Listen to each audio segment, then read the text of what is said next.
Hello नमस्कार, मैं दीपक और आप देख रहे हैं डीएसके टॉक्स। आइए बात कर लेते हैं लॉकअप के नए वाले एपिसोड की, जहां पर बिग बॉस की ex contestant Mandana Karimi wild card के रूप में आ चुकी हैं। उनके साथ एक और कोई बटकी सी लड़की आई है, छुटकी सी लड़की आई है, 1.5 फुटिया लड़की आई है जिसका नाम है आजमा। अब इसको उन्हें बटकी छुटकी इसलिए बोला क्योंकि इस घर के अंदर साइशा है जो कि खुद को ही शी बोलने पर ही गुर्दे छिल जाते हैं। वो एलजीबीटी की हैं, ट्रांस की हैं। इस बात के ऊपर वो काफी ज्यादा मुद्दा भी बना लेती हैं जब कोई उन्हें शी की जगह ही बोल देता है तो वो साइशा जो ही शी के डिफरेंस के ऊपर इतना ज्यादा रोना शुरू कर देती हैं। और उनकी सस्ती वकील निशा रावल जो कि बड़ी अम्मा का किरदार निभा रही है, हमारा नेता कैसा हो, निशा रावल जैसा हो। निशा बेगानी शादी में अब्दुल्ला दीवाना या फिर चाय से ज्यादा केतली गरम वाला किरदार निभा रही हैं। और एक सांप सीढ़ी वाली टास्क आई थी जहां पर एक क्वेश्चन आया था पब्लिक ओपिनियन के नाम से कि क्या निशा यहां पर भी टीवी एक्ट्रेस का किरदार निभा रही है, तब तो इन लोगों ने डिसएग्री किया। लेकिन कल रात के एपिसोड ने साबित कर दिया कि जी हां, निशा रावल रियलिटी शो के अंदर, सो कॉल्ड इंडिया का best reality show, in India का बोल्ड रियलिटी शो, उसके अंदर निशा रावल एक टीवी एक्ट्रेस का किरदार ही निभा रही हैं। एक कैरेक्टर को प्ले कर रही है जो कि स्टैंड लेना चाहता है, पॉलिटिकली करेक्ट होना चाहता है, या फिर सामान्य शब्दों में कहें तो चाय से ज्यादा केतली गरम वाला किरदार निभाना चाहता है। इस एपिसोड की जब स्टार्ट होती है तो अलार्म वगैरह जैसे ही बजता है उसके बाद हम देखते हैं चूंकि रूल्स के ऊपर काफी ज्यादा कुछ कहा गया, एक दिन पहले चाय पत्ती भी ले ली गई है, तो सब उसी मिजाज से उठते हैं और साइशा के गुर्दे छिल जाते हैं कि मैं तो स्मोकिंग करने जाऊंगी, मैं देखते मेरे को किसका बाप रोकता है, मैं तो जाऊंगी और स्मोकिंग रूम में मैं अकेले थोड़ी रहती हूँ, 2-3 लोग के साथ रहती हूँ, और भी तो लोग रहते हैं, तो मेरे पे बिल मत फाड़ना, एंड यू फक एसहोल, ये वो, अगर यहाँ से कोई राशन गया तो देख लेना मैं क्या करती हूँ, कमला का हमला करूंगी, कमला फेंक के मारूंगी। ये जो साइशा है जो कि पूरे वीक बड़ी बड़ी बातें करती है, वीकेंड पर बड़ा पाव खा जाती है। जब कंगना रनावत उससे बोलती है आपने बदतमीजी करी, रूल्स फॉलो नहीं किए, ये नहीं किए, वो नहीं किए, गार्ड से बदतमीजी करी, तब ये अपने जस्टिफिकेशन और एक्सक्यूज देती रहती है। लेकिन पूरे वीक ये कांच के सामने, कैमरे के सामने उंगली दिखा दिखा के ऐसी बातें करती कि अगर तुम लोगों ने मेरा राशन या घर में किसी को भी दंड दिया तो देख लेना मैं क्या करूंगी। क्या करेगी तू? कुछ नहीं करेगी। तू हाथों से फेस को कवर करके रोना बैठ जाएगी। बातों ही बातों में केबी के मुंह से कुछ निकल जाता है कि अरे यार he must have put it, मतलब वो साइशा की बात कर रहा था कि साइशा ने कुछ रख दिया होगा, तो साइशा क्या है, वो स्वप्निल से साइशा बन चुकी है, तो वो ही से शी बन चुकी है। लेकिन शी को ही कैसे बोल दिया, अरे बाप रे बाप। इसके बाद तो हालांकि साइशा जो रहती वो इतना रिएक्ट नहीं करती, बोलती मेरे लिए तो नॉर्मल है, घर पे भी मेरी मम्मी कभी कभार स्वप्निल बोल देती थी तो इट्स ओके, उनके एगनी वगैरह मैं समझ सकती हूँ। बट निशा के गुर्दे ज्यादा छिल जाते हैं। गाइस, अगर हम ही लोग उसको एक्सेप्ट नहीं करेंगे तो बाहर मैसेज कैसे जाएगा? You must be very careful केवी, ऐसा मत बोला करो, कभी स्वप्निल बोल देते हो, कभी साइशा बोल देते हो, ऐसा नहीं। इतना लंबा वो प्रवचन देना शुरू करती, मुनव्वर बोलता है कि निशा प्लीज इतना विस्तार में मत जाओ, थोड़ा लेट्स कट इट शॉर्ट। अरे बाप रे, फिर आपने ऐसे कैसे बोल दिया, ऐसे कैसे बोल दिया, अरे बाप रे बाप। फिर तो इतनी ये फुटेज की हंगरी, ये फुटेज की भुक्कड़ निशा, फुटेज की ये कितनी भूखी है, वो इन्हीं की टीम में जो नए चेतन आए हैं, जब ये टास्क वगैरह के टाइम पर कुछ ये लोग हंगामा कर देते हैं, अन्न का अपमान करते हैं, गंदगी कर देते हैं, और सारे कैदियों को जब सजा मिलती है तो निशा बाहर बैठी रहती हैं। लेकिन जब बाद में वो अंदर आती है तमाम नखरे के बाद, तो ये चेतन है जो कि आई थिंक अली के साथ बैठकर बात कर रहा था कि देखा फुटेज वहां बाहर नहीं मिला तो अब अंदर आ गई फुटेज के लिए, ये सिर्फ फुटेज के लिए कर रही है। एक्चुअली में अंदर चेतन भी सही बात कर रहा है और बाहर से हमको वही चीज दिख रही है कि ये जो निशा है ये सिर्फ फुटेज की भूखी है। एंड जैसे कि मुनव्वर ने कहा कि वो पॉलिटिकली करेक्ट दिखना चाहती है, सेंसिटिव मुद्दे को बहुत बड़ा चढ़ाकर वो बयां करना चाहती हैं कि एलजीबीटी ये वो। निशा रावल कितनी दोगली हैं, आई थिंक कुछ ऐसे पॉइंट्स जो कि वीकेंड पर कंगना रनावत को हाईलाइट करने चाहिए कि निशा जिस तरह से साइशा बार बार फक यू बोलती रहती है, एसोल बोलती रहती है, वो मुनव्वर को बोलती है कि आई विल एफ यू, तो क्या अगर मुनव्वर या फिर कोई और लड़का किसी लड़की के बारे में ऐसा बोल दे उसके मुंह पर, तो क्या आप उसको सही मानोगे? ये जो साइशा है जो time and again LGBT card खेल लेती है, आप ऐसे कितने एलजीबीटी वालों को जानती हैं जो अधनंगी अवस्था में घूमते हो या फिर क्रिंज कंटेंट देते हो, 24 घंटे फैंटेसी वाली बातें करते हो? तब देखेंगे ये जो सो कॉल्ड एक्सेप्टेंस की जो दुहाई देती फिरती है निशा रावल, ये तब कौन से जस्टिफिकेशन देती है। साइशा भी फेक है, निशा भी फेक है, और इन सब की कतार में पूनम द पांडे ने ने एक दिन पहले पायल को डील दी थी कि मैं तेरे को my dear sister I will save you no matter what you can trust me my dear sister. And वो पूनम पांडे जो एक दिन पहले बड़ी बड़ी दोस्ती की डींगे हाँक रही थी, पायल के साथ पैचअप कर रही थी, इस एपिसोड में तो पूनम पांडे ने पूरे हफ्ते भर की जो गालियां निकाली हैं,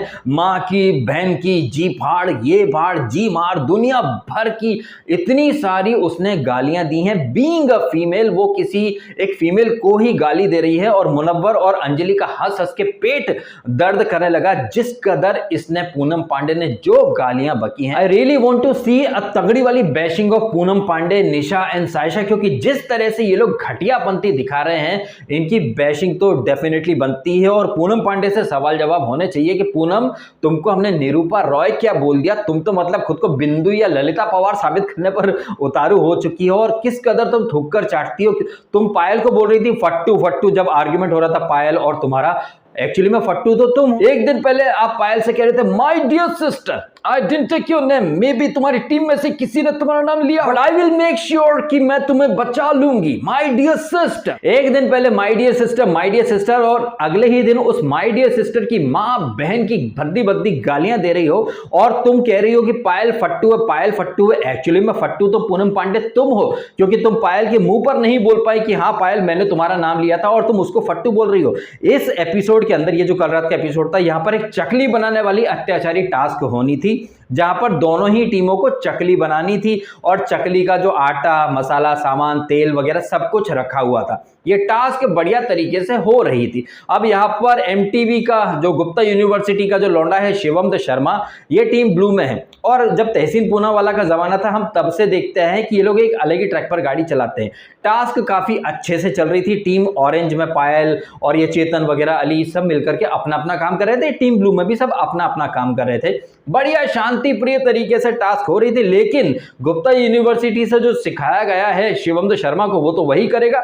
अब यहाँ चल क्या रहा था कि दो लोग वो चकली बनाएंगे, उसके पहले दो लोग आटा वगैरह गूंथ के मसाले वगैरह मिक्स करके तैयार करेंगे और एक जो बंदा है वो वहां किचन में तलेगा उन्हें। एक जो बंदा था वो बॉक्स रेडी करेगा, उसमें हर बॉक्स में 4-4 चकलियां रखनी है। टूटी फूटी चकली काउंट नहीं होंगी, जिनकी चकली ज्यादा अच्छी बनेंगी उन्हें कुछ इनाम मिलेगा। लेकिन हाय रे फूटी किस्मत, वो गुप्ता यूनिवर्सिटी का स्टूडेंट ही क्या जो सीधे तरीके से टास्क हो जाने दे। यहां पर तो टक्कू छाबड़ा जैसे लोग हैं कि हम नहीं जीते तो तुमको भी नहीं जीतने देंगे, लेकिन हम तो जीतने की कोशिश ही नहीं करेंगे, टास्क पहले से ही रद्द करा देंगे। अब यहां पर Shivam the boom bam man जबरदस्ती में जाकर सामने वाली टीम के बने बनाए बॉक्सेस को तोड़ना शुरू कर देता है और उसके पहले वो संदूक लाकर अपने बॉक्स जो है वो डब्बे में रख देता है। भैया यहां से जो कलेश शुरू होता है, उधर से अली आ जाता है, वो आटा और जितना भी चकली बनाने का सामान था सब तोड़ फोड़ करके फेंक के चला जाता है। यहां शिवम ने तो सिर्फ बॉक्स ही तोड़े थे, लेकिन अली ने नेक्स्ट लेवल जाकर अन्न वगैरह सबका अपमान कर दिया। लेकिन इसकी शुरुआत किसने की? इसकी शुरुआत की थी Shivam the boom bam man ने।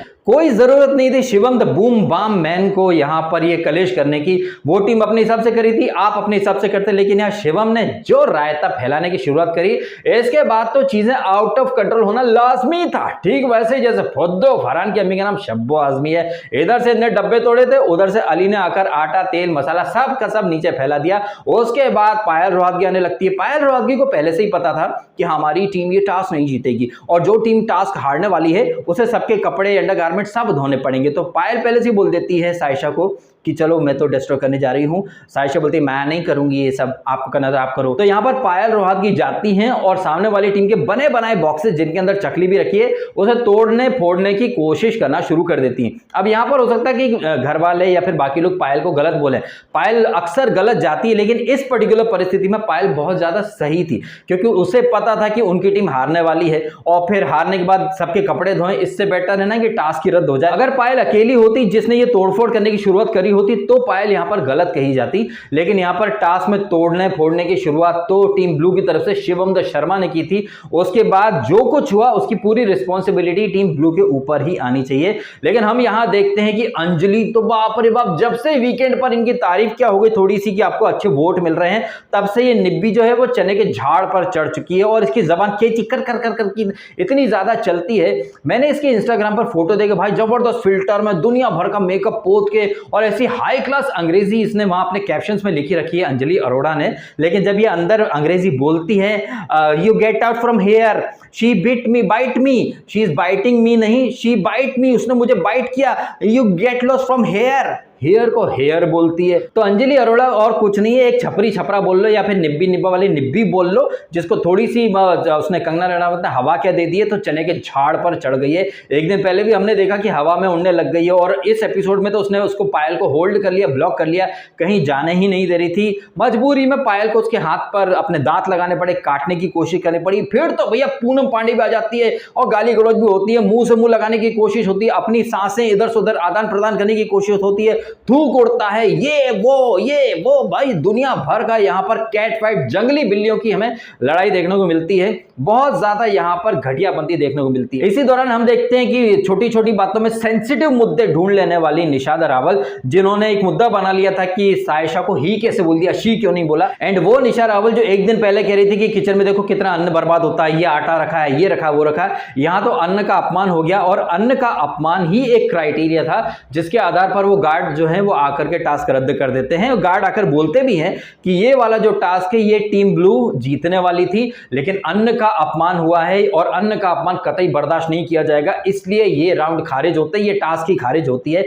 हम यहां देखते हैं कि निशा अपने मुंह में दही जमाकर बैठ जाती हैं। छोटी छोटी बात के ऊपर मुद्दा बनाने वाली निशा यहां पर ब्लाइंडली जस्टिफाई करने लगती हैं पायल को भी, अपनी टीम के ब्लंडर्स को भी। तब उन्हें नहीं दिखाई देता कि अन्न का अपमान हो गया है। मैं ये नहीं कह रहा कि पायल गलत थी, लेकिन यहां जिस तरह से अन्न का अपमान हुआ उसके ऊपर निशा एकदम चुप बैठी रही। ये वो निशा है जो एक दिन पहले कह रही थी कि किचन में कितनी चीजें बर्बाद होती हैं। तो ये जो सेलेक्टिव अप्रोच है ये निशा का, ये मुनव्वर अच्छे से हाईलाइट कर देता है कि बताइए छोटी छोटी बात के ऊपर मुद्दा बनाने वाली ये बड़ी अम्मा यहां पर अन्न के अपमान पर मुंह में दही जमाकर बैठ गई। जैसे आपने ही और शी के ऊपर स्टैंड ले लिया, तो जहां स्टैंड लेना चाहिए वहां पर सायशा और ये निशा दोनों ही स्टैंड नहीं लेती हैं। और इनकी टीम में चेतन और अली हैं। चेतन आए थे बड़े, उससे बड़ी बड़ी बातें करके एक नंबर का फुस्सी बम साबित हो रहा है। हालांकि कुछ अपशब्द, माँ बहन की गालियां चेतन के मुंह से भी निकली एंड में, जब ये जो नई लड़कियां आ जाती हैं, वो मंदाना करीमी और एक और है वो अफजा, नाम याद नहीं मुझे, कहने को ये कंट्रोवर्शियल स्टार्स हैं। मंदाना कौन है भाई? मंदाना को देखकर, केवी को देखकर, सारा को देखकर, अली को देखकर और पायल रोहतगी को देखकर मुझे एक बात याद आ रही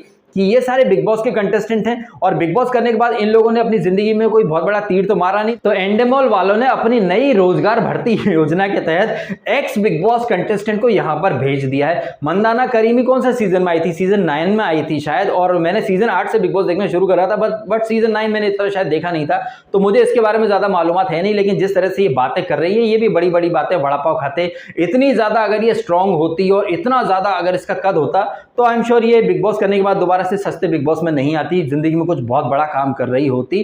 तो आप देख लीजिए कि बिग बॉस करे हुए लोग एक सस्ते बिग बॉस में आ रहे हैं, उसके बाद इन्हें सेलिब्रिटी बोल दिया जाता है। भाई साहब सेलिब्रिटी मत बोलो इनको, ये बीबी के नल्ले कंटेस्टेंट हैं जिन्हें बाहर कोई काम मिला नहीं ढंग का, तो सस्ते बीबी में आके कूद गए। और एक वो बटकी है छोटी, वो इसके शिवम के साथ स्प्लिट फिल्म में थी या कहा थी, तो दोनों की एक दूसरे से बॉन्डिंग काफी अच्छी है। तो जहां पर हम देखते हैं शिवम पूछता है इससे अज़मा से कि यार अंजलि के तो करोड़ों फॉलोअर्स हैं, उसको अच्छा सपोर्ट मिल रहा है। अज़मा बोलती है अरे कुछ नहीं है, वो सब नल्ले हैं, सिर्फ वो 10-15 सेकंड की उसकी वो अश्लील ठरकी क्लिप वगैरह देखते रहते हैं, बम हिलाते देखते रहते हैं, और कुछ वोट वगैरह कुछ नहीं करते। अरे लोग इसको ट्रोल कर रहे हैं, फिल्टर वाले फोटो, इसके मेकअप वाले फोटो और रियल फोटो इतने वायरल कर रहे हैं, खूब मजा आ रहा है। वहीं एक सीक्रेट टास्क भी मिलती है इसको सारा को कि ये जो नई नवेली जो दो लुटेरी दुल्हन आई हैं अज़मा और मंदाना करीमी, ये तुम्हारी टीम यानी टीम ब्लू में ना आ पाए, ऐसा कुछ षड्यंत्र और प्लान करो। अब सारा अकेली से तो ये टास्क हो ना पाएगा। वैसे हमें बताया नहीं गया है कि क्या सारा इस टास्क में अपनी टीम को इंक्लूड कर सकती है या नहीं, अब ये तो भाई वही लोग जान सकते हैं। तो सारा आती है और हम देखते हैं कि वो सायशा दरवाजे पे कान लगा के सुनती है, ओ माय गॉड चुगलखोर चाची। तो सारा आते से ही मुनव्वर से बात करती है कि कुछ ऐसा करो कि ये दोनों जो नई आई हैं एंट्रीज, ये हमारी टीम में ना पाए। तो मुनव्वर अपना माइंड गेम चलाना शुरू कर देता है, आज़मा से अंजलि का झगड़ा भी करा देता है, जहां आज़मा बोलती है यू नो तूने अपना सीक्रेट जो बताया था ना, वो 5000 रुपये I went to Russia, I had no money, then I talk to the receptionist. तो उसके आगे क्या जनता को लग रहा है कि तुमने असली सीक्रेट जो है वो छुपा करके रखा है। अब ये दीपदार डार्क सीक्रेट जो था रसिया वाला, इसके बारे में पायल से भी अंजलि का आर्गुमेंट होता है। जब इन दोनों के बीच में वो कैट फाइट होती है तो वो पायल इशारा करती है नोट उड़ाने का, तो अंजलि बोलती है ये आप सीक्रेट की बात, ये पुरानी बात। ऐसा है अंजलि बिटिया कि ये पुरानी जो बात है ना वो इसी शो की है, कहीं बाहर की या पिछले जन्म की नहीं है। इसी शो में तुमने ये सीक्रेट रिवील किया था जो कि जनता भी जानती है कि तुमने आधा अधूरा सीक्रेट बताया था। तो इसी शो की बात है, वो चाहे आज निकले या 10 दिन बाद निकले, इसी शो की बात है। तो ये राग मत अलापो की पुरानी बात है, कोई पुरानी बात नहीं है साहब। इस शो में डे 1 से लेकर आप जिस डे में हो उस दिन तक की सारी बातें निकलनी चाहिए। और मुनव्वर भी जो बोल रहा था ना कि पायल पिछली बातें निकालती रहती है, गलत क्या भाई इसमें? तुम भी तो अपने 1 साल पुरानी कंट्रोवर्सी के किस्से यहाँ पर सुना रहे हो, तुम निकालो तो सही। और पायल इस शो के अंदर की बात निकाले तो गलत। व्हाई दिस कोलावेरिटी यार, व्हाई दिस हिपोक्रेसी डी? तो ये सारा और ये सब मिलकर के मुनव्वर, केवी, अंजलि ये मिलकर प्लान करते हैं। वो बटकी से अंजलि का झगड़ा भी हो जाता है। वहीं मुनव्वर माइंड गेम खेलता है, केवी भी साइकोलॉजी, रिवर्स साइकोलॉजी करता रहता है कि मंदना हमारी टीम में चाहिए, नहीं चाहिए। ऐसे करके सामने वाली टीम के दिमाग में ये कीड़ा डाल रहे हैं कि मंदाना स्ट्रांग है, ये है, तुम रखो अपने पास, हमारे मत भेजो। सायशा अलग ही समझ लेती कि नहीं, मंदाना को मुनव्वर अपनी टीम में इसलिए नहीं ले रहा क्योंकि मंदाना स्ट्रांग ज्यादा है, आई नो हर, बाहर से, और मुनव्वर का जो टैग है बेताज बादशाह का वो छिन जाएगा। तो इस तरह की अफलातूनी हरकतें चलती रहती है। सारा और अली का इनका आर्ग्यूमेंट, फिर पैचा, फिर इनकी दोस्ती, ये भी चलता रहता है। ये तो स्क्रिप्टेड ड्रामा है, आपको तो पता ही है। कंगना रनावत ने बोला था अली मैंने तुझे तूफान बना के भेजा था। तूफान बना के भेजा मतलब कि तू जा और सारा से झगड़ा कर, लेकिन तू तो फुस हो गया। और फुस होने से याद आया चेतन जो कि विलन बाय चॉइस करके आए हैं। उम्मीद थी कि आते से धमाका करेंगे, लेकिन वो भी फुस्सी बम होके रह गए। तो देवियों और सज्जनों, ये रहा है इस एपिसोड का एक मोटा सा लबुलबाब, या ये कहें एक रिव्यू। चलिए मैं करता हूं वीडियो खत्म। आप कमेंट करें आपके ओपिनियन, और यदि आपको वीडियो अच्छा लगा तो लाइक भी करें और सब्सक्राइब भी करें यदि आपने नहीं किया तो। आपने समय निकाला, वीडियो देखा, आपका बहुत बहुत धन्यवाद। Thank you so much.